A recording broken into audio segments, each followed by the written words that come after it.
السلام عليكم ورحمة الله وبركاته، ازيكم حبايبي عاملين ايه؟ اللهم صل وسلم وبارك على سيدنا محمد. اهلا بيكم معايا في فيديو جديد النهارده بقى، طبعا بعد العيد ودوشة العيد والتنظيف العيد الكبير اللي احنا عملناها، محتاجين ان احنا نحافظ على الترويقة الحلوة دي، ومحتاجين ان احنا دايما نشوف شقتنا نظيفة ويعني زي ما يكون العيد كل يوم عندنا. تمام.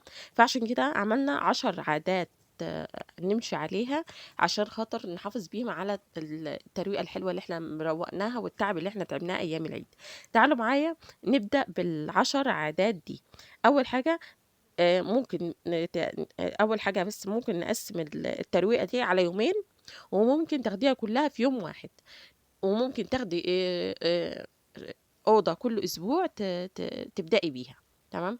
يعني معاكي الاختيارات كلها على حسب. الأول كنت باخد الترويقة كلها على يومين، وبعدين يعني على يوم واحد. تمام. بعمل كل حاجة وبعدين ما قسمتهم على يومين علشان خاطر بس معايا بيبي صغير وكلام من ده وامتحانات وكلام من ده، فعلى حسب اختياراتك. تمام. فأنا دلوقتي مسكت أوضة الأطفال وأوضة النوم والصالة.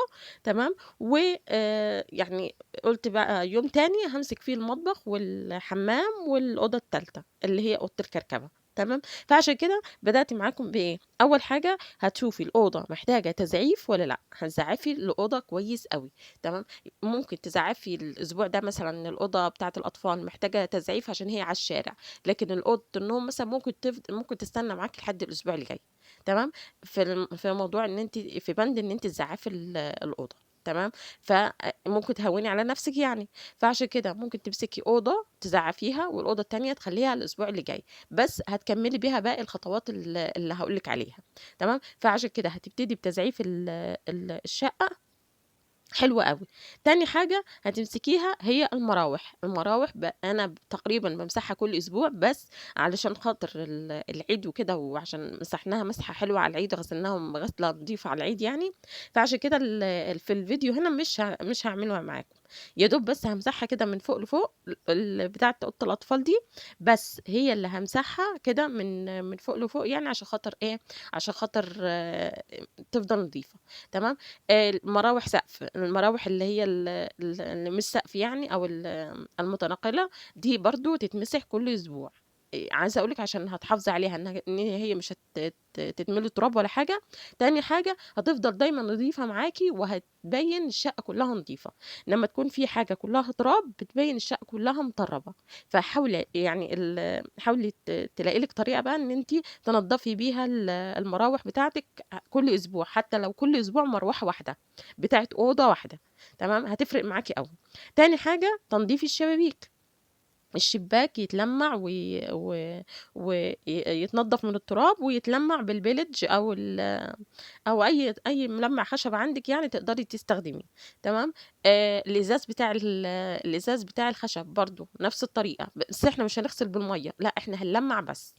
تمام. هنلمّع بس، هنمشي بقى بتلميع الشباك الشيش والإزاز وكُلّه. تمام. هتحاولي على قد ما تقدري إن أنتِ تلمّعيه كل أسبوع، وكل يوم بقى ليه عادات تانية. تمام. هنعمل برضه فيديو إن شاء الله العادات اليومية بإذن الله. فعشان كده باقول لِك رتّبي أفكارِك ورتّبي الطريقة اللي أنتِ هتمشي بيها. تمام. عايزة تاخدي أوضة كل أسبوع، تمام. عايزة تاخدي الشقة كلها على يومين بس، حلو أوي. تاني ح رابع حاجة إن أنتِ هتغيّري السراير. أول حاجة هتلمّعي السراير نفسها، هتلمّعي الخشب نفسه. تاني حاجة هتغيّري الفرش بتاع السراير. طبعًا في الشتا ممكن تخلّيها كل أسبوع، وفي الصيف ممكن تخلّيها الإتنين وخميس مثلًا. تمام. عشان يوم الإتنين بس، يوم الإتنين والخميس كده. يوم الخميس بيصبح عليكِ الجمعة.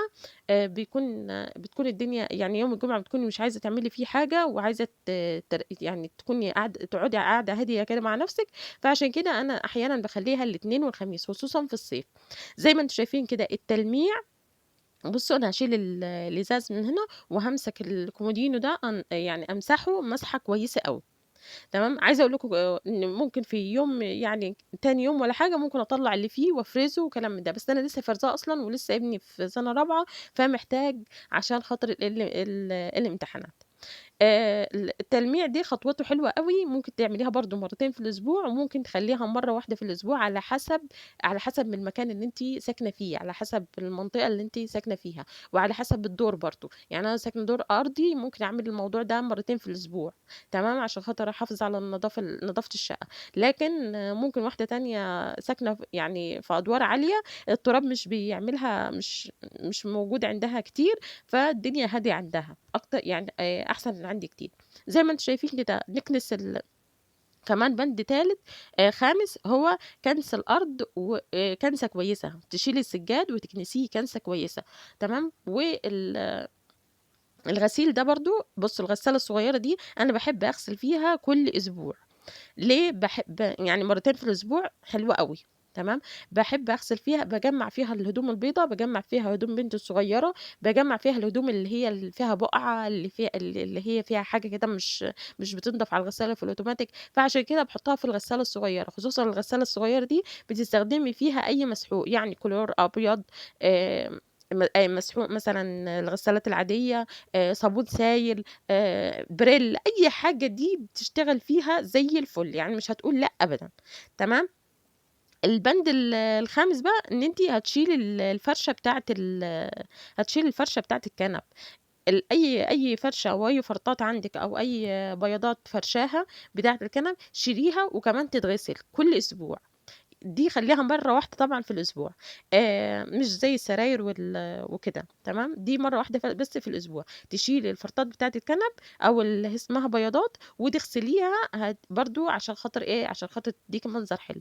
كمان هتمسحي الكنبة، بس أنا مش مصوّرة الكنب وهو بيتمسح المرّة دي عشان الفيديو ما يطوّلش عليكم. كمان هتمسحي الكنب مسحة كويسة أوي، تمام، عشان ما يزوّدش معاكِ تراب، وعشان أي بُقعة موجودة في الأرض تقدري تعمليها.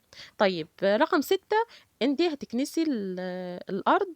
بُصّوا زي ما أنتم شايفين أنا شِلت الحافظات، اللي هو بديل السجاد يعني. طبعًا في الصيف كلّنا بنفرش بديل سجاد أو حافظات أو حاجات خفيفة، يعني مش ضروري حاجات تقيلة زي الصيف، زي الشتا، تمام. فعشان كده باشيل بديل السجاد، وباكنس وبامسح الأرض كنسة كويسة، تمام. حتى المسح مش بامسحه بالفتالة العادية، لأ، المسيح يعني بامسحه كمان بحاجات، بكلور، بداوني، بكلوركس، اسمه إيه؟ أوكسي ألوان، يعني أوكسي ألوان طالع جديد بصراحة، جميل جدًا وريحته تحفة. إن شاء الله في فيديو من فيديوهات كده هاجيبه تاني وهاوريه لكم، بصراحة عجبني، والكيس كان منه ب5 جنيه، كان عاجبني أوي، تمام. فعشان كده برضه باقول لِك اشتغلي بيه، هيكون حلو أوي وهيدّي ريحة جامدة جدًا. زي ما أنتم شايفين كده أنا محرّكة الكنب من مكانه، تمام. وبعد ما كنست وخلّصت كنس، أديني بالمّع الشباك زي ما أنتم شايفين، الأول بالرياشة، وبعدين باستخدم البليتش. عايزة أفتح الشباك وأنضّف وراه، بس دايمًا في الدور الأرضي بتكون في ناس قاعدة في الشارع وكده يعني، فبصراحة مش بارضى أفتح الشباك. ما فيش غير بالليل، أحيانًا تكون يعني الساعة 00:00 الساعة 01:00 بتكون الناس خَفِّت في الشارع، فعشان كده باشتغل بالليل. زي ما أنتم شايفين كده بالمّع الأول بالرياشة الحلوة دي. عايزة أقول لكم إنها مفيدة في التنضيف اليومي. الرياشة دي بتساعدني بصراحة، يعني بتنضّف حلو أوي. بس النوعية دي يعني في نوعيات منها حلوة، وفي نوعيات منها مش حلوة، تمام. زي ما أنتم شايفين كده لمّعتهم بسرعة كده بالرياشة، وبعدين بقى هابدأ أمسك البليتش أو أنا جايبة نوع اسمه موارا، حلو أوي برضه في الموار، موال أو موار حاجة كده يعني، في التنضيف في تنضيف الشباك. وبصوا زي ما أنتم شايفين كده بالمّع، التلميعة دي بتخلّيكِ تفضلي طول الأسبوع، يعني الشباك ما يلمش تراب كتير، تمام. تاني حاجة الدنيا بتكون نضيفة وشكلها رايق كده وحلو أوي. يعني التلميعة دي تعب، بس بصراحة بتضبّط الدنيا.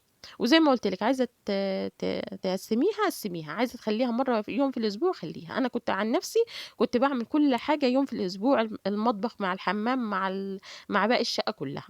زي ما أنتم شايفين كده المسح برضه بامسح يعني مَيّة كتير، وكنت حاطة فيه شوية من البريكس، البريكس اللي عندي اللي وريته لكم قبل كده، تمام. شغالة بيه برضه زي الفل أهو. بس عايزة أقول لكم إن أوكسي أحلى منه وأفضل منه كتير، يعني لو لقيتيه اللي هو أوكسي جل هاتيه هيكون حلو قوي. هرجع بعد ما مسحت هرجع ال الكنبة مكانها، وبعدين بقى همسك الناحية التانية هشطف بقى المية اللي أنا عملتها. عايزة أقول لكم ده مش طين يا جماعة، ده لون البلاط عندي، تمام، عشان العمارة يعني ليها أكتر من 30 سنة ولا حاجة، فيعني كتر خيرها بصراحة. وأول ما سكنت في الشقة دي ما كانش البلاط ما كانش أبيض زي كده، لا كان لونه متغير كده، كان لونه زي لون اللون اللي في المطبخ، تمام. بس طبعا من كتر المسح وكلام من ده فظبطت الدنيا معايا. آه، تامن حاجة بقى، إحنا قُلنا إيه، مش فاكرة إحنا وصلنا لأنهي بند. بس عايزة أقول لِك تامن حاجة بقى إن أنتِ تمسكي التلاجة، تفرزيها، تشوفي إيه اللي ناقصِك فيها وتكتبيه، وتشوفي كمان الحاجة اللي عايزة تتغسل فيها. يعني مثلًا في رف مثلًا كَب عليه عصير، رف مثلًا في عندِك خضار عايز يتفرز، في عندِك مثلًا يعني التلاجة عايزة تفضّي فيها مكان. حاولي على قد ما تقدري إن أنتِ تمسكي برضه في اليوم ده التلاجة. أنا برضه ما صوّرتش التلاجة وكده، فهاصوّرها معاكم أسبوع تاني إن شاء الله، يكون يعني يعني تكون الدنيا هادية كده عندي، هاصوّرها معاكم بإذن الله. بس عايزة أقول لِك لو فوطة كده وحبّة خَل وتمسحي بيها التلاجة وترجعي تنضّفيها تاني، يعني ترجّعي الحاجة تاني من أول وجديد وتطلّعي الحاجات اللي بايظة منها هتبقى زي الفل، تمام. يعني التلاجة ده بند برضه من بنود الأسبوع. زي ما أنتم شايفين كده الصالة أهي بقت زي الفل. عايزة أقول لكم دي مش بياضات مشترياها، دي ملاية سرير أنا قصيتها، ما كنتش باستخدمها يعني، قصيتها وعملتها بياضات للكنب، وكان شكلها حلو أوي وبتدّي شكل روعة زي ما أنتم شايفين كده. أهو ال الصالة وأوضة الأطفال، والحمد لله كده إحنا هندخل على أوضة النوم هنعمل فيها زي ما قُلت لكم الحاجات اللي إحنا قُلنا عليها واحدة، واحدة، تمام.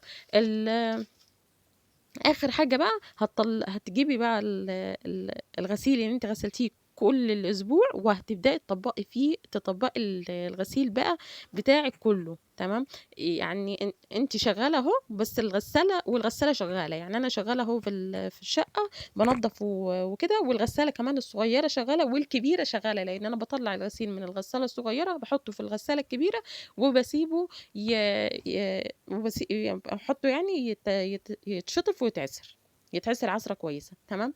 وبعدين بانشّر الغسيل ويعني على العصر كده ألِمّه وأطبّقه كلّه وأخلّيه عايزة تخلّيه مثلًا تاني يوم تمام، بس أفضل حاجة إن أنتِ تطبّقي الغسيل في وقته وترصيه مكانه. عايزة كمان تبُصّي على الدولاب، تشوفي إيه اللي في الدولاب، حاجة بايظة رف باظ، رف وقع، الولاد بوّظوا الدنيا يعني، ترجّعيه تاني تمام. برضه في التنضيف الأسبوعي هيكون حلو أوي لمّا تبُصّي على الدولاب بتاعِك وتحاولي ترتّبي الدنيا.